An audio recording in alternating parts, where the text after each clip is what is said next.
Hey, welcome to the Church Explained Podcast, a conversation to grow your leadership and build your church. We want to welcome you today for our brand new season 2 of the podcast here in January 2022. Brilliant. Hey, well, I'm Dave. I'm Nathan. And we're the hosts of the Church Explained Podcast. And we're excited today because we've got Stephen Webb, who's a church consultant and leadership coach, and has spent 10 years of his life as part of the team of Elevation Church.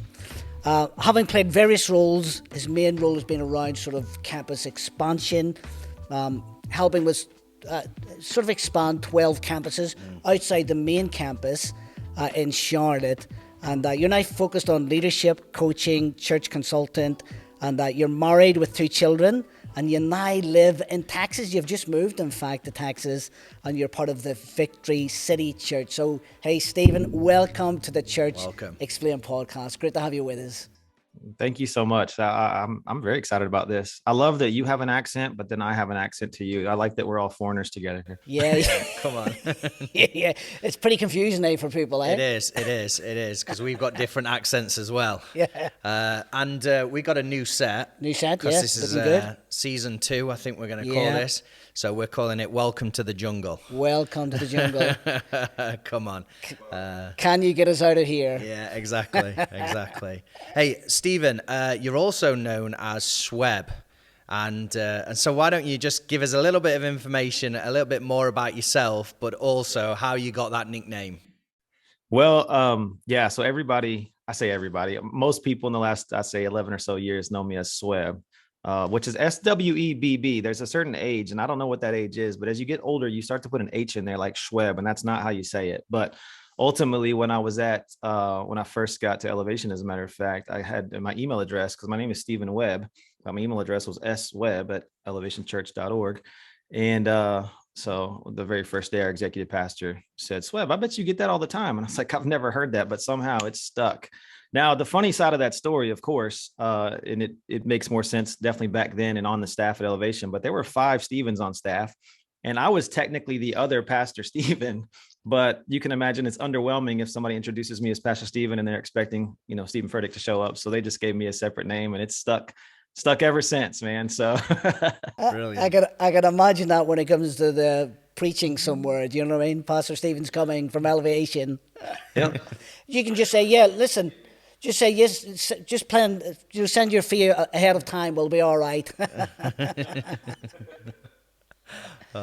So you mentioned you were on staff at Elevation Church, and obviously you were across many different things. But I wondered if you could share maybe some of we've termed it here, non-sexy, or those things that people don't see that helped Elevation Church grow that people probably don't ask about. Yeah. No, that's a great question. Let me give you a little bit of my context too, so maybe makes some sense. But church was started in 2005. I showed up in 2010, just before, about 4.5 years into the church, I believe. And so I came in. There were still thousands of people, but I think we had 3 locations at the time. So I saw, the church was big and kind of doing its thing, and then I got there, and then I got to see kind of this, I don't know, next level jump. So some of that, obviously, in the first 4 years would be stories to me. They wouldn't be things that I lived. But beyond that, going from a few thousand to, I guess, 30,000, or from 3 campuses to 20, that's what I got to kind of be a part of and see. So that's some of my context. So I love it when people ask the question of what's the secret sauce and that kind of thing. My answer is always the stuff that doesn't make a conference. It doesn't make a podcast. So I appreciate you asking that. So man, there's probably a few things, but the one that sticks out to me most, that I appreciate most and have taken from that time at Elevation into, other endeavors, I try to build my kids the same way, is I just think ultimately, and this is a bold statement, I just think we worked harder than most people. I really think that's it. And there's some other nuance to it. But we worked really hard. One of the key elements that we didn't talk about a lot then, and I don't really say now, is this idea of balance, this work-life balance. And you hear that in many industries and other conversations, of course. But if you think about balance, in order to keep 2 things balanced, you've got to keep them further apart. And once you put the metaphor in that term, in that context, that doesn't seem really healthy. I don't want my family over here, my church ministry over here. I want them integrated. And some of our senior leaders even came up with the language of integration instead of balance, which means if you're not balancing, then you can't really say, hey, we're gonna kind of rest. You know, I mean, there are seasons of rest. I get that. But it wasn't the idea of this balance thing. So we just worked hard. There were seasons we just knew we were gonna hustle and work hard. And there wasn't a 40-hour work week. And then there were other times where maybe there was a lull. Like June, for example, in the United States is where no one goes to church apparently. So we just all mail it in on some level. But we know that we pick right back up in July. July is a growth season for us. You know, January, February, obviously things like that. And so at the end of the day, I talk to a lot of people now that talk about being tired, or they just feel like, man, they're really running dry. And I think those are all related to leadership issues, maybe perspective. But I just don't find the balanced theology in the Bible. I don't find the whole, like even the weekend is kind of a modern invention. Again, I get soul health and rest and Sabbath, and I agree with all those things. But I just sometimes think our mental model, our metaphors are just a little bit off. And sometimes it's put your head down, grind, hustle, call people back, show up to meetings, be on time, be early, those kind of things that, I mean, some people just think it's hard. I want to give you this one kind of example. You hear about this phrase burnout, right? We've all heard that in some way. I think on some level, I think Christians invented that phrase, but I think burnout is fine to talk about. But I think before we do that, we need to get the metaphor right. A candle does not burn out because the flame is too hot. It burns out because it ran out of fuel, right? But we think it's the opposite when we take that and put it into a leadership context. We like to say that, wow, I mean, it's just really getting hard, so I'm just really getting burned out. No, you just lack fuel, which could be vision. It could be your own internal purpose and why for being there. It could be your physical health. You know, a lot of pastors are just frankly unhealthy from the way they eat and drink, or don't eat and drink or sleep. You see what I'm saying? So I think that's kind of just maybe a picture of the type of belief I have about just working hard. And at Elevation, we just kind of ran pretty hard, and then we rested good too, but we ran pretty hard. Yeah, no, that's a great sort of illustration there of what burnout looks like. And this is interesting actually, as we think not only of burnout. There was an article written a few years ago of what was called bore out. In other words, people are too much time on their hands and they're bored, so they have the same experience in life as well. So yeah, I get that idea. You got to work hard. You were saying there, you've got to have good sleep, good life ethics as well to look after yourself. So that's all great stuff to have in there, isn't it? Really. Yeah, definitely. When it comes to leadership. Yeah. Yeah. So we've been thinking through a little bit of this idea of expansion. Obviously, you were involved in a lot of the expansion, as you say, involved in 12 campuses. It would be great just to maybe just talk into that a little bit, if you could, Sweb. Just, how did you do that? If you were going to start a campus, how did you do it? And how did you scale a campus when you got that moving? Yeah, great question. So again, context for me is I got hired basically to take Elevation beyond the city of Charlotte, East Coast of the United States. When I say campuses, by the way, we mean physical campuses. Our context of a campus too meant it was going to resemble the main campus. We don't use the word main because that implies everything else is not main, and you never want to create that division. But that's the idea, right? We have kind of that broadcast location where the main stuff comes out of, but everybody else exhibits something similar. But we don't call a campus a group of 50 people with hopes. Campus would be like you walk in and you get the same, show, so to speak, the same production, the same culture, all that across the board. So that's just good context, because a lot of people would say they have a main campus of a couple thousand and then the multi-site campus of 50, and that breaks down in my mind. So there's some context for it. And so my job when I got hired, was to take it beyond that. Our first one, we jumped from Charlotte all the way to Toronto, Canada, which doesn't make a lot of logical sense. And there's a lot of stories in there that I can tell you how and why it worked, but we'll save that for another day. But, and then we just started to kind of go up and down. So that's actually how I ended up in Florida, where I was for the last few years. But with that being said, that context, to do that expansion, what I think to be correctly is you got to kind of answer some simple questions like, what are you trying to expand? Like, what are you trying to take with you? Or what are you trying to replicate? It's not just the name. A lot of people just take the name or the logo and then mail it to another city and say, oh, we have a church over here. And they'll hire a campus pastor maybe off the street who lives in that town, because we like to think that, hey, they need to speak that language. They need to know what it's like to be in Florida. And on some level, that's kind of true. But that's not any better if they don't know how to speak your internal language, though, either. And so it's answering the questions: what are we trying to replicate? What are we trying to multiply? And where the difficult thing is, in my opinion, is saying no to a lot. So, you have to come up with a list of what's negotiable and non-negotiable. So I've seen this before. You've done this. Some of you have done this just intuitively, but I think some intentionality is required here. So like, for example, when you have a church and it's grown to a few thousand people, you may have a robust youth ministry, let's say, and you may have a robust even groups ministry. You got small groups, let's say a couple hundred small groups. In our case at Elevation, it's not universal, but in our case, Elevation at the time, those, for example, were not non-negotiables. Those were negotiables. You can start a church without a youth ministry. It's possible. Elevation, for all practical purposes, didn't really have one for the first 10-ish years of the church even. So let that sink in. But I know you'll see conferences and books that say, if you don't have a youth ministry, you can't grow a church. I'm like, well, I guess we broke that system. So it comes down to what's negotiable, non-negotiable for you. It's not universal, but that would be a hard thing to do, because some people be like, hey, we need a youth ministry. And we're like, no, we've got to build this, whatever this is. We got to build that first. So out of that, we can grow a youth ministry. Out of that, we can grow a small groups ministry, or out of that, we can do certain outreach or missions endeavors in that particular city. And the hard work of saying no was probably some of that like secret sauce ingredient as well to the expansion side of things. Not just from finances. Some of that's obvious, some things just cost more. I get that. But we want to make sure we go into something and scale it. But what are you scaling is a question I just don't think enough people ask. And so my job was just to take what I thought were the non-negotiables. And admittedly, we learned some stuff in the process. We didn't take a formula. We kind of invented it from the beginning. So we weren't borrowing from somebody else. There's only one other church that we know about doing campus expansion at that scale and the same style we were doing it. But they hadn't done it quite as fast as we had. So we're trying to just figure stuff out in the process.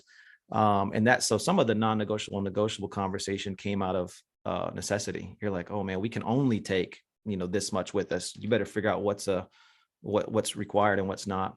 But I do think it's just a good exercise. Now, when I coach leaders in churches on multi-site, that is literally the first thing we do is tell me what is the hill you want to die on? What is the thing you've got to take at all costs?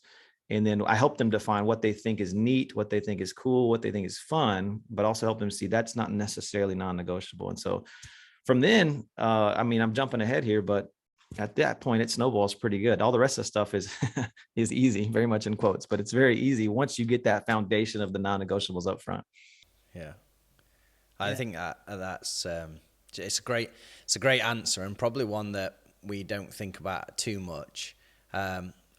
Just to pry a little bit, what were some of the non-negotiables, or what was a big non-negotiable as you were taking Elevation? Yeah. So, and again, it's custom to the church and the mission. So for example, our non-negotiable, one of our big non-negotiables, I'll give you a few, would be the obvious one is preaching is going to come central.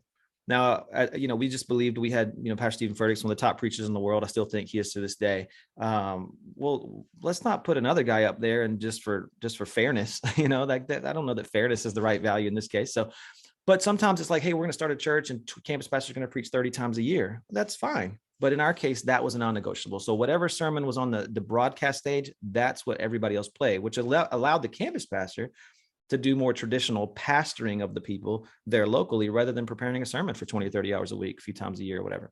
So that's an example. Same thing with worship. Now, worship's a good example too. We would program everything centrally and then do an expansion version, if you will. So maybe there's an element that didn't work over there at that location, but we'd still make something custom fit for that location, but that resembles the main programming. But here's a unique one that started as a non-negotiable, because elevation worship is a very known thing. And so we, again, didn't want to just give a guy with a guitar 500 miles away and be like, yeah, man, just do your thing, bro. that would water down the brand. And, people there are like, wait a second, that's not the stuff I thought about, I heard about before. But that's a good example of something that went from non-negotiable to negotiable. Now at locations, they have some freedom and autonomy of sorts to kind of create their own experience as it matches their particular expression. And the reason that was able to be the case is because one of the other non-negotiables was all the culture stuff, which is a whole podcast in itself, but defining, not just saying the word culture, which means nothing, but defining the cultural points. We were so good at that over time, you earned a sort of freedom. You earned a sort of trust to go and do your own thing that expresses itself in maybe the Canadian way, if you will, or the Floridian way, but still resembles, of course, the elevation culture and heart and things like that. So those are some really big ones. Let me give you one more. Some of the non-negotiables were what we would say no to. So we were a no to women's ministry and men's ministry and food pantries and those kind of things. And we would partner with organizations in that particular city, in all of our cities, that are doing really good things for people in need. But that's also a non-negotiable, is that particular campus pastor or team doesn't get to say, yeah, we want to do this. And it came back down to defining, not just saying the word, but defining unity, defining what that uniformity even to an extent looks like, and not apologizing for it. And it makes it very, very, I think, helpful and healthy long-term. And it allows for that freedom afterwards. So if I could pick up on maybe one of the words you've said there, now it's not quite maybe where we were going to go, but if we could just to pick it up a little bit around this idea of culture. So for just thinking of that, how did you protect that culture? Because obviously taking that to somewhere else, different city, what does protection of the culture look like for you guys?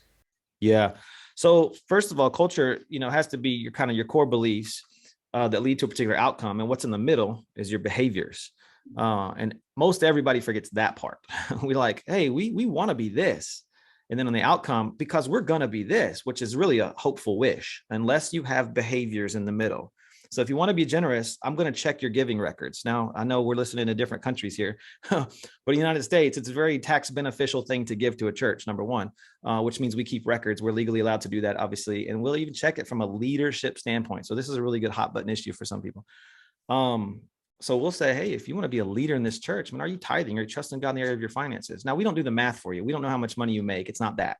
We're not moving the decimal point and all that. But the point is, it's a behavior, not an assumption, not an intention. It's a direction. It's a very specific behavior of giving something, right? And then when that behavior doesn't happen, to your question of how do you protect that? Well, now that behavior is not happening, we're going to correct that with accountability, which is also a cuss word in church world these days because of mercy and grace. And sometimes we like to use those words as a defense mechanism against having a hard conversation.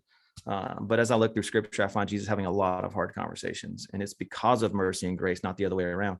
And so I think you just got to have that understanding of what you're supposed to do. What are you called to do? What's the purpose of the church? Where's the vision? Like, where are we headed in this thing? What are the behaviors that we think everybody, as best we can, maybe the leaders, staff, so on, are going to do? And then if those behaviors stop being a thing, or if they're not aligned with what we just said, hey, you said you were going to give, or you said you were going to be on time, or you said you're going to be in this meeting, or you said you were going to be healthy, or whatever. You're not doing that. That's not picking on people. It's not throwing them under the bus. I think it's the purest form of care, is when you're willing to correct. And that's where candor comes from. Candor doesn't mean saying mean things. Candor just means real-time feedback to keep us moving. And so candor was a big one. Is probably the short word answer to your question, is just really, in the moment. And again, as long as you understand that candor is not a synonym for angry, mean feedback, it's not always negative. So, but again, we like to think it is in church world, but I don't think it is. I think if we can just be real, say, hey, by the way, I saw that you haven't given in the last couple of weeks. I'm okay with that. I just want to make sure, are you good? Did you lose your job? Can we care for you in some way? Hey, you've been late to the meeting the last 4 times. Is there something we can do to care for you there? Like, those are all big issues that come from a place of care, and you just got to be willing to do it. I think that's great, coming from that place, just you're reminding at the end, coming from that place of care is really good. One of the things that I love about following you on Instagram, Sweb, is your 5 things or 5 ways or whatever it is. And, just talking about kind of leading people. You've led and shaped teams. So I thought, why don't you share us your top 5 ways of keeping teams energized on the mission, on the vision, for the podcast listeners? Man, top 5. I think I can make 5. I don't know. I talk a lot too, so I might have to get 2 or 3. We'll see. So say that again. What about keeping them energized on the mission? Is that what we're saying? That's right. Yeah. So, first thing is make it clear, make it plain. I pick on the phrase cast vision a lot. And if you've been on Instagram, follow me a few times, you've even seen me make fun of it. I just think it's a funny word. It's fine. But a lot of times people just use the word and they don't actually put the meat around it. And so you cast a fishing pole and you to go fishing, and you may cast food or seed, but that's the only other time you use the word. And then when it comes to casting vision, people think just saying the phrase casting vision is giving vision. And so I just don't think that's plain. And then when they do that, they say big words. We're going to be 10,000 people in the next 10 years. And there's like 6 people behind them, and that's it. It sounds good, but then that's like, there's a line in there somewhere where it goes from vision to like myth and hope and wishes and almost just like unicorn and rainbows kind of vibe. And it's not plain. And I think at first, just what are we doing? What's the win? Show me the kind of the inline, show me the goal. What are we trying to score? Just help me with that. And then I'll fight, for everything to do that. And people need that clarity. I need that clarity. I'm not speaking on behalf of everybody else. I need that clarity at any level of organization. Just tell me in this seat, how can I win? What can I push for? What can I fight? What hill are we taking? So I'd make it plain. The other thing is I'd want to go with them and lead with them. Sometimes it's pushing from behind. Sometimes it's pulling from the front, but it can't be like sitting in a penthouse, an executive suite and just looking at reports and saying, hey, that number needs to get up. And so there's something powerful about going with them. I think Moses did that in his unique expression. Joshua did it in the field. So different people did it, but they were both with them. And in that journey, Jesus did the same thing. He's on the journey with them. He didn't sit up in heaven and just kind of point and stuff. He's like, all right, guys, here's what we're going to do. I'm going to come down. We're going to hang out for a couple of years. We're going to go together. And I think that's really helpful if you can do that. I think if you can keep a good attitude, that sounds really simple, but the more specific way is be grateful. Gratitude, our pastor Stephen told us this years ago, gratitude is never silent or invisible. So you can't actually just have an attitude of gratitude without an action of gratitude, and that'll move people. You'd be surprised at how many doors open for a person who's grateful and shows and exhibits gratitude. You've seen this. I hopefully don't have to go too much in depth on this, especially you two guys have seen this, but I know even your listeners have probably seen this work out well. I'd want to do that. Fourth thing I do personally, I got so much traction out of this and I still do, and I need to always get better at it. I don't think you arrive at this, but is encouragement. Now, again, that sounds real fluffy. Sounds like something your grandfather would say. But man, it's really, I find it to be really powerful. Now, encouragement doesn't work if it's like, hey, good job, buckaroo. You can't do a, butt pat like after a football game or something. It can't be that. It's got to be specific. It's got to be surgical. Like, hey, listen, man, that third song, I saw what you did to take that energy and move it this way and adjust when that drum shield fell down on the stage. Like you start getting specific. That's a real example, by the way. But that's real specific because it tells people, hey, they saw me, which means I have value, which means they care about me, which means I probably want to do that better. Okay, let's do it again. Like you see how that all comes from like surgical specificity of your encouragement, not good job. And so I see a ton of traction for that. I didn't grow up with a ton of that. My parents are great. My friends are great. But the specificity part was like not always there. And so about 10 years ago, me and a friend, we sat down at Elevation. We were both relatively new and like, man, you know what? I think that guy over there needs a hug. He was just always angry. This other guy was. And so we eventually got to the point of just, what it was is he just didn't feel seen. And we didn't have a counseling session with him, but we got real specific and encouragement. And then last but not least, man, I would say, man, you got to cut some dead weight. And I'm coming up with these on the fly.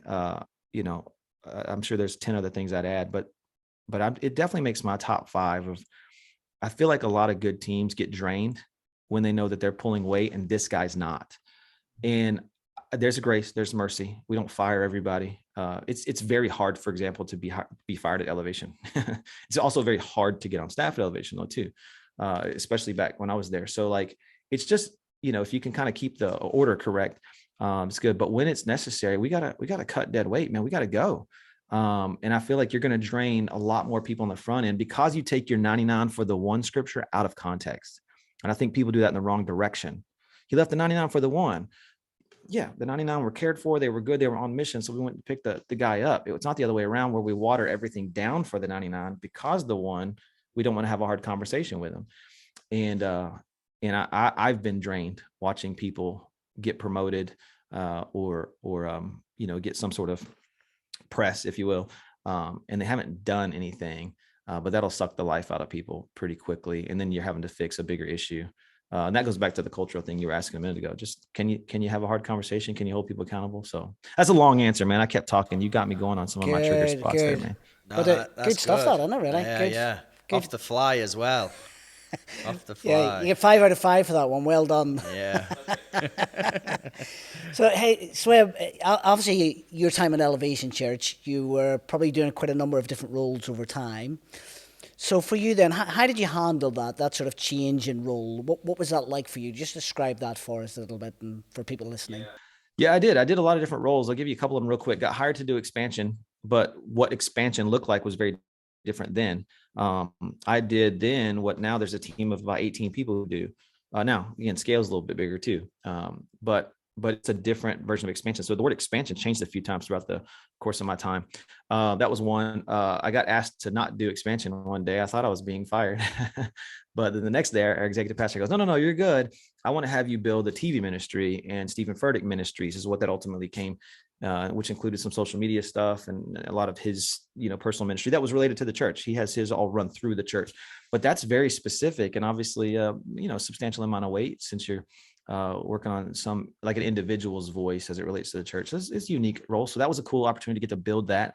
Now listen to a theme here as I keep going here. Then right after that, got tasked with going to be an associate campus pastor at our headquarters location. Now at Elevation headquarters offices is the different location than broadcast. They're two different buildings, two different parts of the city. So headquarters is still a campus of a few thousand people at the time. It's where all of our offices are and all that kind of stuff. But that was also our longest term, our oldest campus. And so we needed to renovate the staff. It was all new staff, put a new campus pastor in place. We had to renovate the culture of the team that came with that. And of course, all the leaders and volunteers after that. We had to literally renovate the building. We did a $6 million build where we lifted the roof 12 feet and turned it 45 degrees. And so we had to, this will be another podcast. We took a permanent campus and moved it to a high school.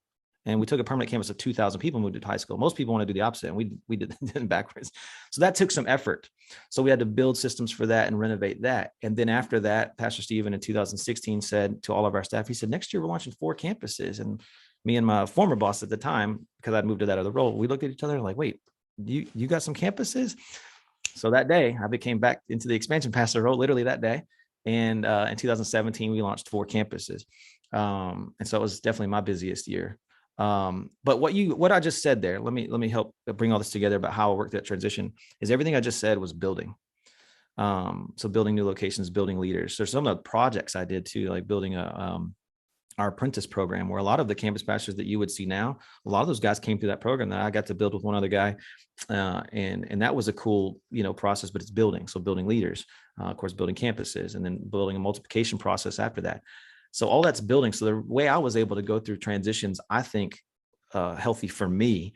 And I wish I would have learned this 20 years ago instead of on the fly on the job, was, man, if I can figure out the mental model, like what is the picture? Like, what am I supposed to do? I'm a builder. I'm not in ministry. That's too vague. That's too broad. But for me, I'm a builder. And I build things and fix things. So at every single responsibility, even as a volunteer, before I came on staff at Elevation, I was either building or fixing something. And you could ask our executive team there, they'd be like, yeah, so if he builds things or fixes things, which sometimes means you have to break things. So I did that. So that helps me. So if I'm in a place, if I'm in a role where I'm not doing either of those things, I start getting real frustrated. I'm like, what in the world is the problem? I can't seem to get traction. I'm not happy. I'm not fulfilled. I'm not fruitful.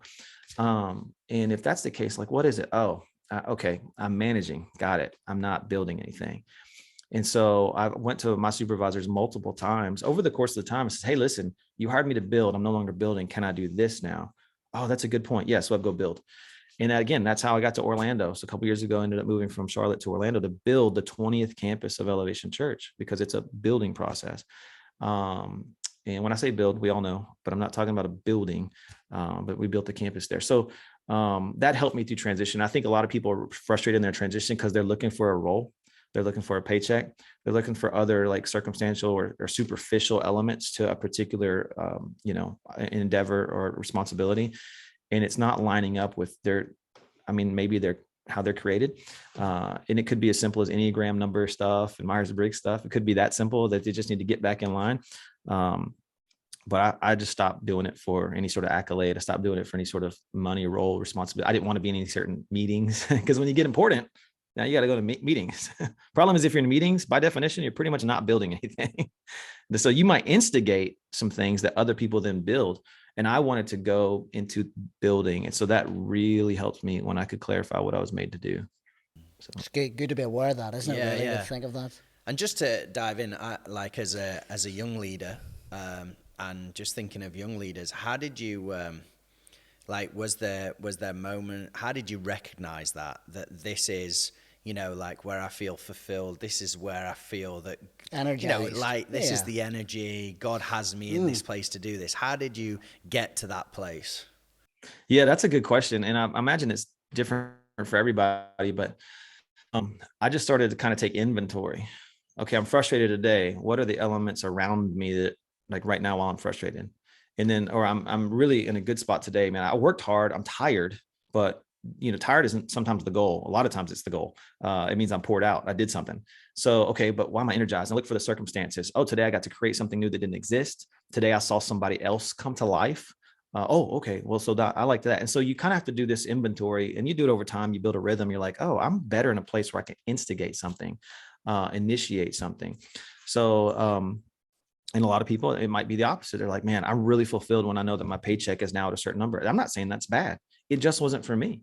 Other people like to be in meetings. They want to be in a meeting where they're just feel like, man, I'm at the table, the decision-making table.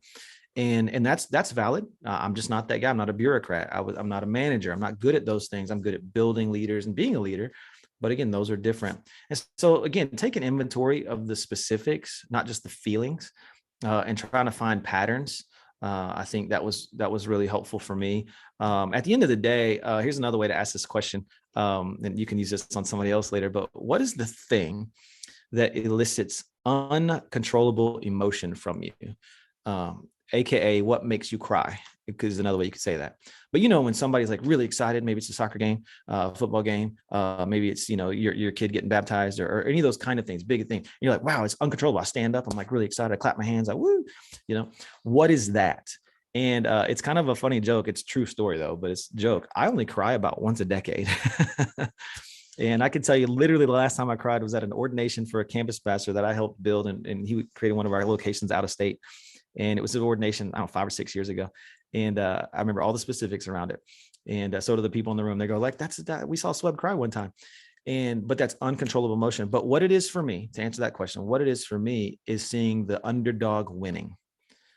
So I see the underdog winning. To me, that's another one of the things that I could see in the pattern. So as I'm taking inventory of all the circumstances around me and what's happening, the pattern I saw was, man, we created a campus in a town that nobody wanted to go to. We created a campus that's bigger in that small town of 200,000 than we could do in the town of 2 million. And the 200,000 person town, that campus is still better in my opinion. To this day, they became the standard for the rest of the campuses in the big city, meaning underdog winning.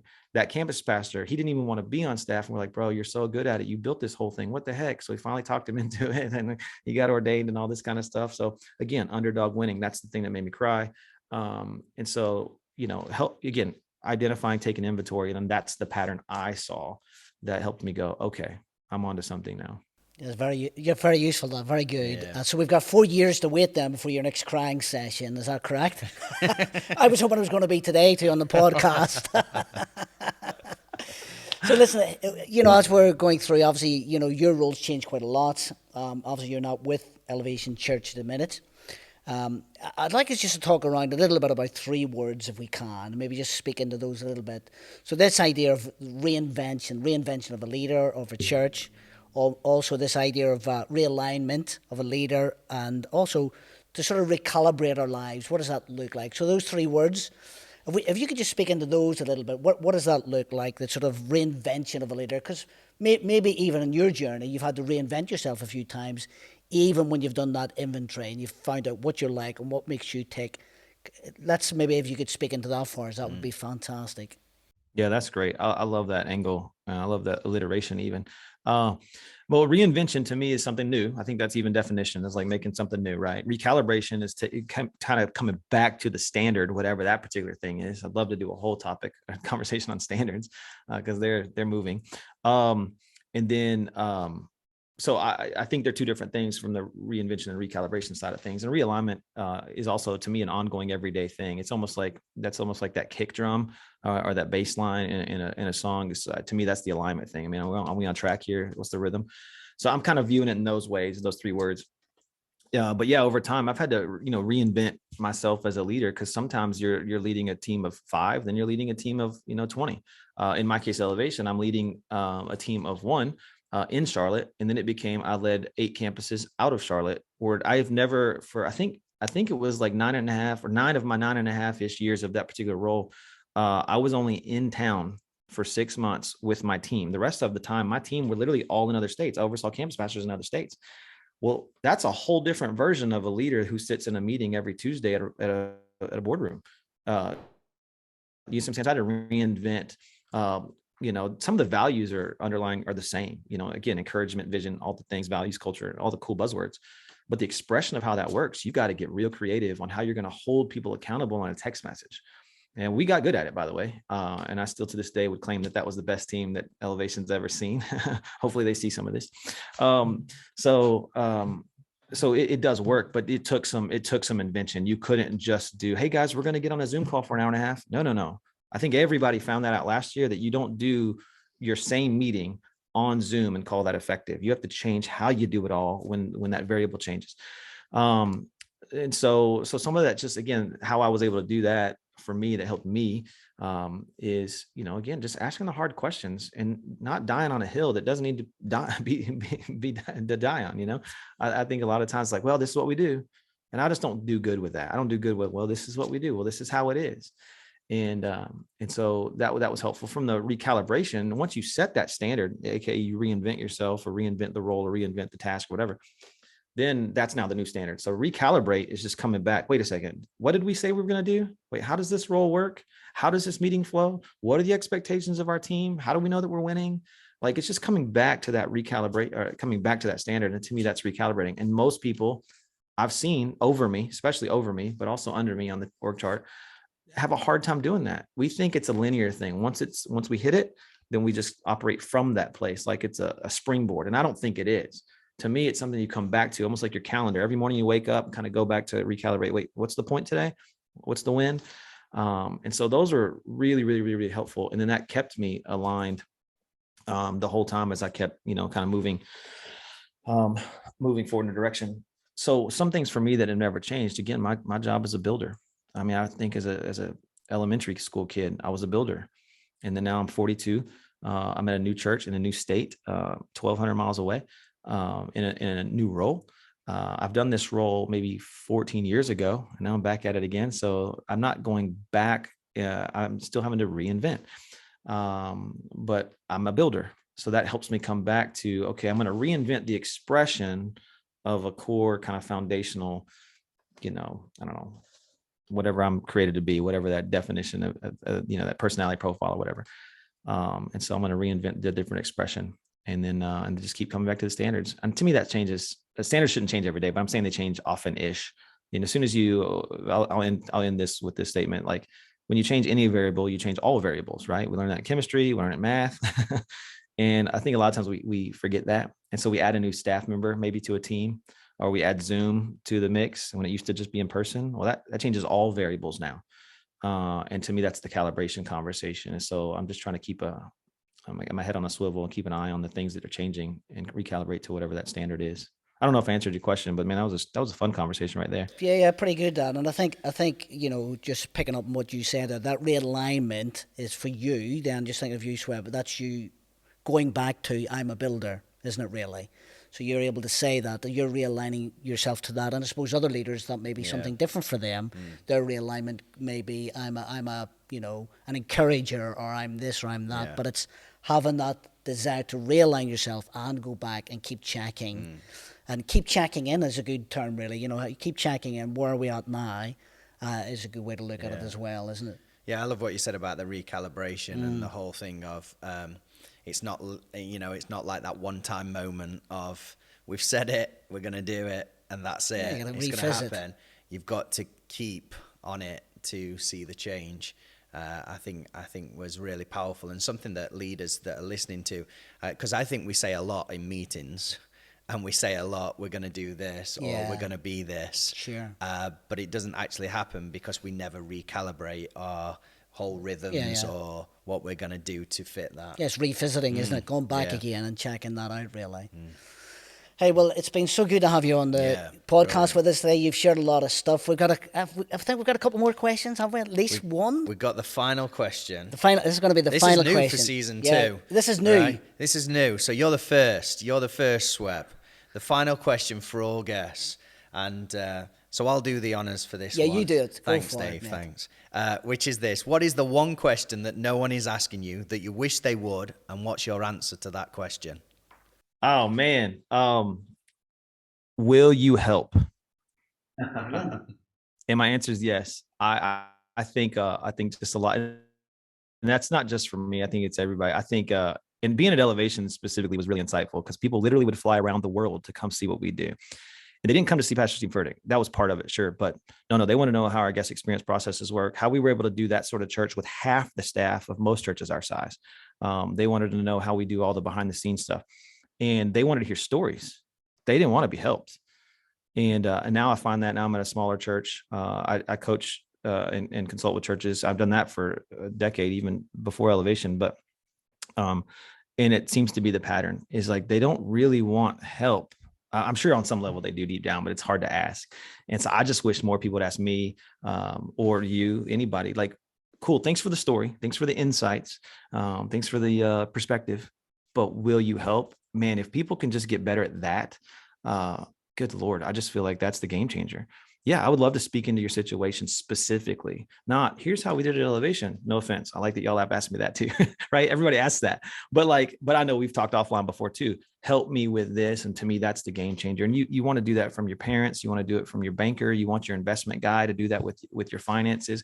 Help me. Don't just tell me stories about the stock market, but help me. Don't just tell me stories about what it's going to be like when I grow up, Dad. Help me grow up, Dad. And man, will you help? And my answer, I know that's not true for everybody, but my answer is yes, I absolutely will. And I'm challenging myself with that. Help me lose weight.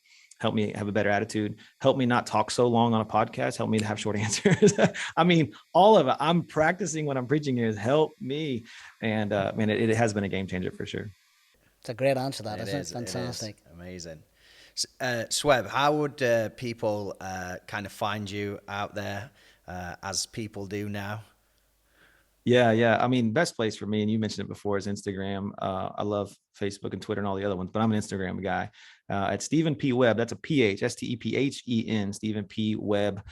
And then StephenPWebb.com is the website. There's not a ton on there. It's just how to get in touch with me and talks a little bit about my coaching or whatnot. But I love conversations on Instagram. I'm not a private profile, it's a public profile. So join the conversation and we'll chat back and forth about it.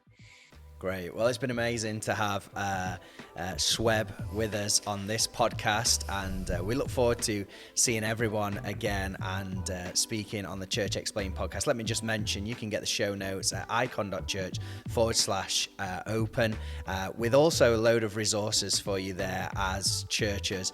But it's been great to be together on the Church Explained podcast, and we look forward to seeing you next time in the jungle, season 2 of Church Explained podcast. We'll see you soon.